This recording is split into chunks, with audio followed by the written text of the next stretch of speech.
अस्सलाम वालेकुम नाजरीन। ड्रामा सिर्फ 5 के नेक्स्ट आने वाले एपिसोड में आप देखेंगे, लेकिन नाजरीन मैं आपको लास्ट में बताऊंगी कि ये ज़ेबा का असल मुजरिम कौन है। आपने मेरी वीडियो को लास्ट तक देखना है। कि जैसे कि ज़ेबा की तबीयत बहुत ज़्यादा ख़राब हो जाती है, उसके बाद ज़ेबा समद को फ़ोन करती है। ज़ेबा समद से कहती है कि समद, मेरी तबीयत बहुत ज़्यादा ख़राब हो रही है, मुझे जल्दी से हॉस्पिटल ले जाओ। ज़ेबा की ये बात सुन के समद बड़ा परेशान हो जाता है। उसके बाद समद ज़ेबा से कहता है कि ज़ेबा तुम परेशान ना हो, बस मैं आ रहा हूँ, तुम्हें बस मैं हॉस्पिटल लेके जा रहा हूँ, तुम टेंशन ना लो। जिसके बाद नाजरीन आप देखेंगे कि समद ज़ेबा को लेके हॉस्पिटल में आ जाता है। तो डॉक्टर जब ज़ेबा को चेक करती हैं तो समद और ज़ेबा की वालदा भी हॉस्पिटल में होती हैं। जिसके बाद डॉक्टर समद से कहती हैं कि आप परेशान ना हो, आपकी वाइफ बिल्कुल ठीक हैं। यानी डॉक्टर सोचती हैं कि शायद ज़ेबा का हस्बैंड समद है। तो ये बात सुन के ज़ेबा की वालदा एकदम हैरान हो जाती हैं और समद की तरफ देखने लग जाती हैं।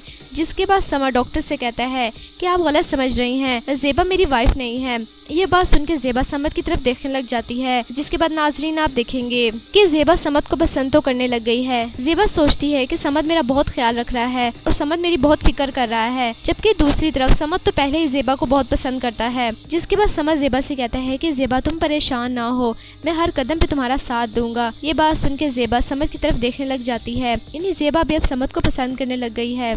जबकि दूसरी तरफ नाजरीन आप देखेंगे कि समद की वालदा समद की शादी कहीं और करवाना चाहती हैं। जिसके बाद समद की वालदा समद से कहती हैं कि समद, अपने आप को इतनी मुश्किल में क्यों डाल रहे हो, हम बस इस्लामाबाद जा रहे हैं और इस्लामाबाद में कोई अच्छी सी लड़की देख के मैं तुम्हारी शादी वहाँ पर जल्द से जल्द करवा दूंगी।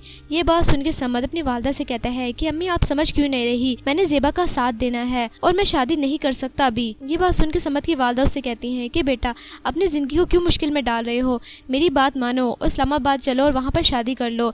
जिसके बाद समद अपनी वालदा से कहता है कि अम्मी आप मेरी बात नहीं समझ रही। ये बात कहते हुए समद वहाँ से गुस्से में चला जाता है। जिसके बाद नाजरीन आप देखेंगे कि समद ज़ेबा के बारे में सोचने लग जाता है।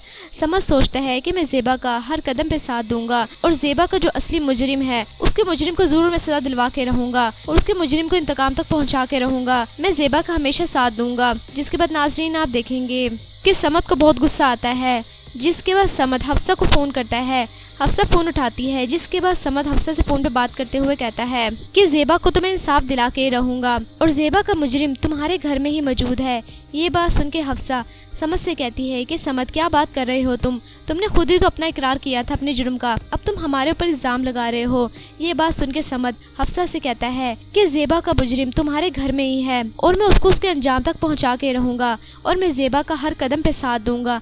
ये बात तुम अपने जहन में अच्छी तरह बिठा लो। जिसके बाद नाजरीन आप देखेंगे कि समद फ़ोन बंद कर देता है। समद के फ़ोन करने के बाद से हफ्सा बहुत ज़्यादा परेशान हो जाती है। उसके बाद हफ्सा ने जो स्केच बुक पे समद की तस्वीर बनाई होती है बड़े प्यार से, हफ्सा को बहुत ज़्यादा गुस्सा आता है क्योंकि हफ्सा समद से मोहब्बत करती थी और ये सब कुछ होने के बाद हफ्सा का दिल बहुत ज़्यादा टूट गया है। उसके बाद हफ्सा वो स्केच बुक का पेज फाड़ देती है और बहुत ज़्यादा रोने लग जाती है। तो जबकि दूसरा नाजरीन आप देखेंगे कि नादिया बीबी को अपने शोहर यानी सिराज साहब पे बहुत शक है। वो सोच रही है कि इस सब के पीछे कहीं सिराज साहब ना हो। जिसके बाद नादिया बीबी अपने घर की मुलाजमा को बुलाती हैं और उसको बहुत सारे पैसे देती हैं। उसके बाद नादिया बीबी उससे कहती हैं जिसके बाद नादिया बीबी अपनी मुलाजमा को कहती हैं कि तुमने वही कुछ करना है जो कुछ मैंने तुम्हें कहा है, इसके बदले में और तुम्हें जो कुछ पैसे चाहिए मैं तुम्हें दूंगी।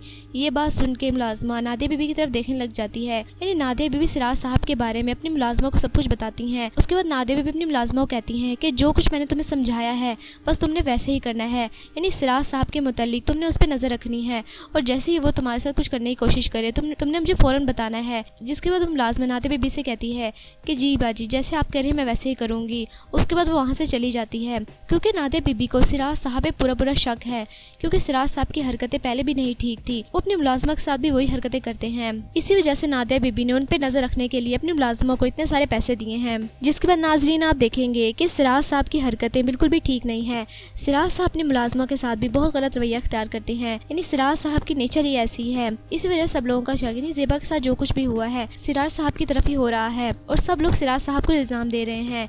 लेकिन नाज़रीन मैं आपको लास्ट में बताऊंगी कि ये ज़ेबा का असल मुजरिम कौन है। आपने मेरी वीडियो को लास्ट तक देखना है। जबकि दूसरा नाज़रीन आप देखेंगे کہ ہاشم کی اور فرح کی شادی ہونے والی ہے۔ زیبا کمرے میں بیٹھی ہوتی ہے۔ زیبا کے ساتھ جو کچھ بھی ہوا ہے اسی وجہ سے زیبا بڑی پریشان ہوتی ہے، تو وہیں پر فرح آ جاتی ہے۔ اس کے بعد فرح زیبا کے ساتھ بہت زیادہ غصے میں بات کرنے لگتی ہے۔ فرح زیبا سے کہتی ہے کہ جب تک میرا نکاح ہاشم کے ساتھ نہیں ہو جاتا تم نے اس کمرے میں ہی رہنا ہے، تم نے باہر نہیں آنا۔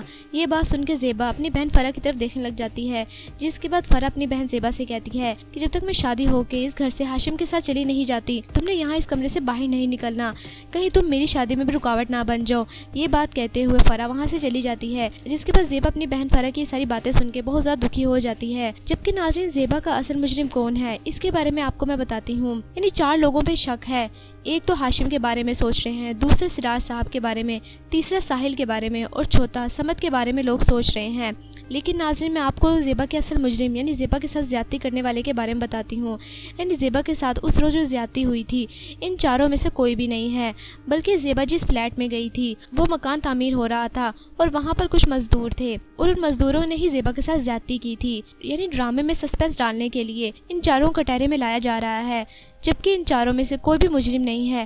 اصل مجرم وہ مزدور ہیں، جس کے بارے میں آپ کو ڈرامے کی لاسٹ ایپیسوڈ کے بارے میں پتہ چلے گا۔ یہ کوئی سندھ جو کہ آپ ڈرامہ صرف 5 کے نیکسٹ آنے والے ایپیسوڈ میں دیکھیں گے۔ ویڈیو اچھی لگے تو پلیز لائک کریں۔ اگر آپ نیو ہیں میرے چینل پہ تو آپ نے میرے چینل کو لازمی سبسکرائب کرنا ہے اور بیل آئیکن کو پریس کرنا ہے، تاکہ آپ کو ہر نئی آنے والی ویڈیو کا نوٹیفیکیشن سب سے پہلے ملتا رہے۔ تب تک کے لیے اللہ حافظ۔